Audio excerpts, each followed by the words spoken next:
भारतवर्ष में संचालित विकास परियोजनाओं की महत्वपूर्ण जानकारी प्रदान करने के क्रम में आज हम आपको गंगा एक्सप्रेसवे परियोजना की विशेष जानकारी देने वाले हैं तथा परियोजना पर हो रहे विकास कार्यों की वर्तमान परिस्थिति भी आपको दिखाएंगे, जो उत्तर प्रदेश का करने वाला है कायाकल्प।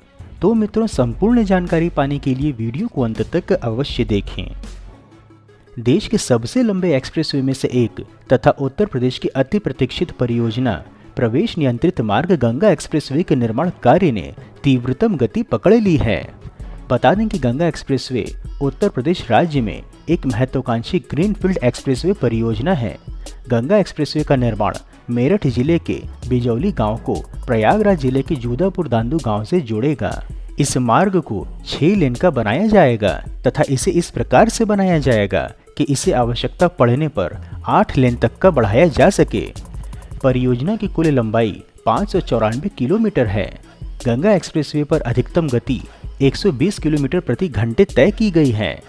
गंगा एक्सप्रेसवे मार्ग उत्तर प्रदेश के जिन जिलों से होकर के गुजरेगा उनके नाम हैं मेरठ, हापुड़, बुलंदशहर, अमरोहा, संभल, बदायूं, शाहजहांपुर, हरदोई, उन्नाव, रायबरेली, प्रतापगढ़ और प्रयागराज।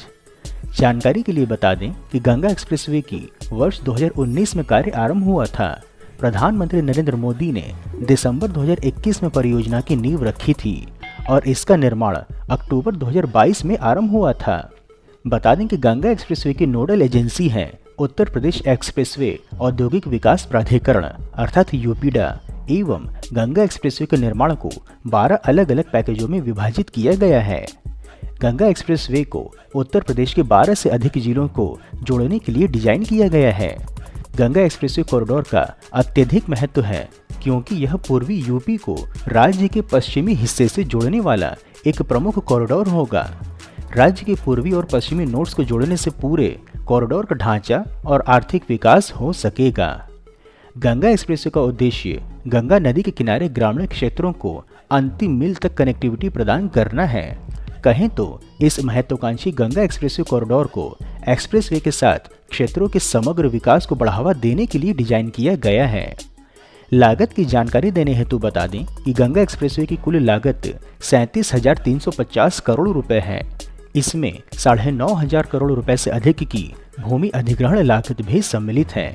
गंगा एक्सप्रेसवे परियोजना पर निर्माण की अधिक जानकारी देने हेतु बता दें कि इस पर निर्माण कार्य को 4 पैकेजों में बांटा गया है, जिसमें पहला पैकेज 129.7 किलोमीटर का है और इसका निर्माण करने वाली कंपनी है IRB। दूसरा पैकेज है 151.7 किलोमीटर का, जिसका निर्माण करने वाली कंपनी है अदानी। इसके पश्चात तीसरा पैकेज 155.7 किलोमीटर तथा चौथा पैकेज 156.8 किलोमीटर का है, जिसका निर्माण करने वाली कंपनी अडानी ही है। इस प्रकार से कुल 594 किलोमीटर के गंगा एक्सप्रेसवे को अडानी इंटरप्राइजेज बदायूं से प्रयागराज तक 464 किलोमीटर का निर्माण करेगी, जो परियोजना का 80% है। बता दें कि गंगा एक्सप्रेसवे पर शाहजहांपुर में एक हवाई पट्टी जो कि 3.5 किलोमीटर लंबी बनेगी, जहां पर आपात स्थिति में वायुसेना के विमान उतर और उड़ान भर सकेंगे। गंगा एक्सप्रेसवे के मेरठ और प्रयागराज में मुख्य टोल प्लाजा होंगे। मुख्य टोल प्लाजा के अतिरिक्त 12 अतिरिक्त रैंप टोल प्लाजा भी होंगे। इसके अतिरिक्त गंगा एक्सप्रेसवे पर 2 पुलों की योजना बनाई गई है, जिनमें से एक है गंगा नदी पर 960 मीटर लंबा और दूसरा है राम गंगा नदी पर 720 मीटर लंबा पुल। यही नहीं, गंगा एक्सप्रेसवे पर कुल 18 फ्लाईओवर और 8 रोड ओवरब्रिज भी बनाए जाएंगे, जिन पर वर्तमान समय में निर्माण कार्य तीव्र गति से संचालित है, जिसकी आपको हम विशेष प्रस्तुति प्रदान कर रहे हैं। निर्माण कार्य की वर्तमान परिस्थिति की जानकारी देने हेतु बता दें कि गंगा एक्सप्रेसवे परियोजना के लिए भूमि अधिग्रहण लगभग पूरी की जा चुकी है। क्लियरिंग एंड ग्रैबिंग 100%, मिट्टी का कार्य 41%, मुख्य कैरेजवे में डीबीएम 11% और 1348 में से 485 संरचनाओं का निर्माण पूर्ण किया जा चुका है। पूरी परियोजना का समग्र रूप से 20% से अधिक कार्य पूर्ण हो चुका है। निर्माण की कुछ और जानकारी हेतु बता दें कि अमरोहा में मेरठ से प्रयागराज को जोड़ने वाले गंगा एक्सप्रेसवे पर निर्माण कार्य तेजी के साथ चल रहा है। यहाँ पर गांव मंगरौला में निर्माण कार्य के लिए प्लांट स्थापित किए गए हैं। गंगा एक्सप्रेसवे की परिधि में अमरोहा जनपद के 25 गांव आ रहे हैं, जिनमें 2467 किसानों की 315.761 हेक्टेयर भूमि खरीदी गई है, जिस पर निर्माण कार्य चल रहा है। बता दें कि गंगा एक्सप्रेसवे के लिए पत्थर ढुलाई का कार्य उत्तर रेलवे को मिला है। मालगाड़ियों से पत्थर चंदौसी और दबतोरा रेलवे स्टेशन पर उतारा जाएगा। रेलवे के अधिकारियों ने इसकी तैयारी आरंभ कर दी है। अधिक जानकारी हेतु बता दें कि उत्तर प्रदेश के सबसे लंबे गंगा एक्सप्रेसवे का निर्माण कार्य तेजी से चल रहा है। इसके साथ ही इसके किनारे औद्योगिक गलियारे विकसित करने की भी तैयारी है। एक्सप्रेसवे के आसपास फार्मा पार्क, टेक्सटाइल पार्क विकसित किए जाएंगे। एक्सप्रेसवे के आरंभिक छोर व अंतिम छोर पर भी बड़े औद्योगिक गलियारे बनाने की तैयारी है।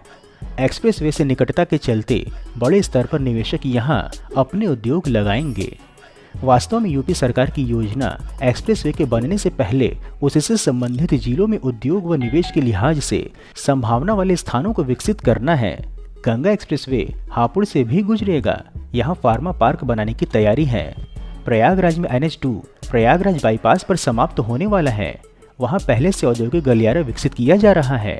मेरठ, जहाँ से इस एक्सप्रेसवे का आरंभ होना है, वहाँ के प्रस्थान बिंदु के आसपास की भूमि को उद्योग के लिए विकसित किया जाएगा। एक्सप्रेसवे को हरदोई से गुजरना है, जहाँ टेक्सटाइल पार्क के लिए भूमि ढूंढ ली गई है। टेक्सटाइल पार्क की सीमा लखनऊ तक है। ऐसे में आगरा लखनऊ एक्सप्रेसवे और गंगा एक्सप्रेसवे दोनों की निकटता एक्सप्रेसवे के किनारे शाहजहांपुर में वेयर हाउस विकसित किए जाएंगे। यहाँ से उपज आधारित उद्योगों को बढ़ावा मिलेगा। इसके अतिरिक्त इंडस्ट्रियल ट्रेनिंग इंस्टीट्यूट, चिकित्सा संस्थान भी खोलने की तैयारी है। योगी सरकार शीघ्र ही संबंधित स्थलों के आसपास औद्योगिक गलियारों के लिए भूमि विकसित करेगी। बता दें कि पूर्वांचल एक्सप्रेसवे पर गाजीपुर, आजमगढ़, जौनपुर और बाराबंकी में पहले से ही औद्योगिक गलियारे विकसित किए जा रहे हैं। वहीं बुंदेलखंड एक्सप्रेसवे पर जालौन और बांदा पर बन रहे हैं। यह भी बता दें कि गंगा एक्सप्रेसवे का निर्माण कार्य लगातार हो ही रहा है, परंतु वर्षा के कारण से प्रभावित भी हो रहा है। निर्माण में लगी मशीनें वर्षा में काम नहीं कर पा रही हैं। ऐसे में ठेकेदारों को बीच बीच में काम रोकना पड़ रहा है। तीव्र वर्षा होने पर गंगा एक्सप्रेसवे के प्लांट के आसपास पानी भर जाने से कार्य प्रभावित है, क्योंकि मिट्टी चिकनी हो जाने पर यहाँ पर मशीनें कार्य नहीं कर पाती हैं। कब तक होगा गंगा एक्सप्रेसवे का निर्माण कार्य पूर्ण?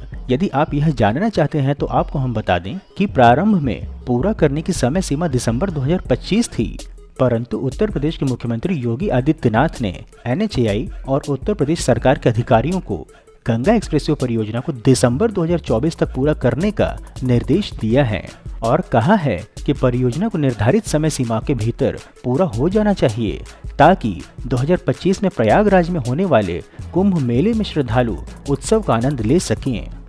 महत्वपूर्ण है कि बीते 6 वर्षों में यूपी में रोड इंफ्रास्ट्रक्चर के क्षेत्र में रिकॉर्ड कार्य हुआ है। जहां पर 2017 तक यूपी में सिर्फ 2 एक्सप्रेसवे थे, वहीं वर्तमान में यहां 6 एक्सप्रेसवे हैं। राष्ट्रीय राजमार्ग भी 6 वर्ष पहले की तुलना में लगभग दोगुने हो गए हैं। बॉर्डर एरिया कनेक्टिविटी में भी सुधार हुआ है। बेहतर कनेक्टिविटी विकास को गति देने का सबसे महत्वपूर्ण माध्यम है और गंगा एक्सप्रेसवे के कारण से मेरठ से प्रयागराज की मध्य की यात्रा का समय घट करके 8 घंटे का ही हो जाएगा। एक और गंगा एक्सप्रेसवे पूर्व पश्चिम कनेक्टिविटी में महत्वपूर्ण भूमिका निभाएगा, तो दूसरी ओर यह एक्सप्रेसवे डेवलपमेंट इकोसिस्टम को भी आगे बढ़ाएगा और कवर किए गए जिलों के औद्योगिक एवं आर्थिक विकास को लाभान्वित करेगा। गंगा एक्सप्रेसवे से पूर्वांचल एक्सप्रेसवे, यमुना एक्सप्रेसवे और आगरा लखनऊ एक्सप्रेसवे को कनेक्टिविटी प्रदान किया जा रहा है। गंगा एक्सप्रेसवे पूर्वी यूपी से राष्ट्रीय राजधानी तक सीधी कनेक्टिविटी भी सुनिश्चित करेगा। मित्रों, इस प्रकार से उत्कृष्ट वीडियो बनाने का एकमात्र हमारा उद्देश्य है कि देश में हो रहे विकास कार्यों की जानकारी आप तक सही स्वरूप में पहुंचे, जिसके लिए हम यह सभी कार्य केवल और केवल अपने दम पर स्वेच्छा से कर रहे हैं। इसलिए आपका सहयोग व समर्थन अत्यंत आवश्यक है। आप हमें आर्थिक सहयोग भी कर सकते हैं तथा वीडियो को अधिक से अधिक लोगों तक साझा करके वैचारिक सहयोग भी कर सकते हैं। मित्रों, हम आशा करते हैं कि आपको गंगा एक्सप्रेसवे परियोजना की जानकारी पसंद आई होगी, तो वीडियो को लाइक कर कमेंट बॉक्स में अपने गांव अथवा जिले का नाम अवश्य लिखें एवं यदि कोई सुझाव हो तो वह भी बताएं। इसके अतिरिक्त यदि आप नए दर्शक हैं अथवा अभी तक आपने चैनल सब्सक्राइब नहीं किया है तो हमारे मनोबल में वृद्धि करने के लिए चैनल को सब्सक्राइब अवश्य करें तथा उपलब्ध लिंक के माध्यम से इंस्टाग्राम, ट्विटर व व्हाट्सएप आदि में जुड़े भी। फिर मिलेंगे हम नई वीडियो में नई जानकारी के साथ। तब तक के लिए जय हिंद, हर हर महादेव।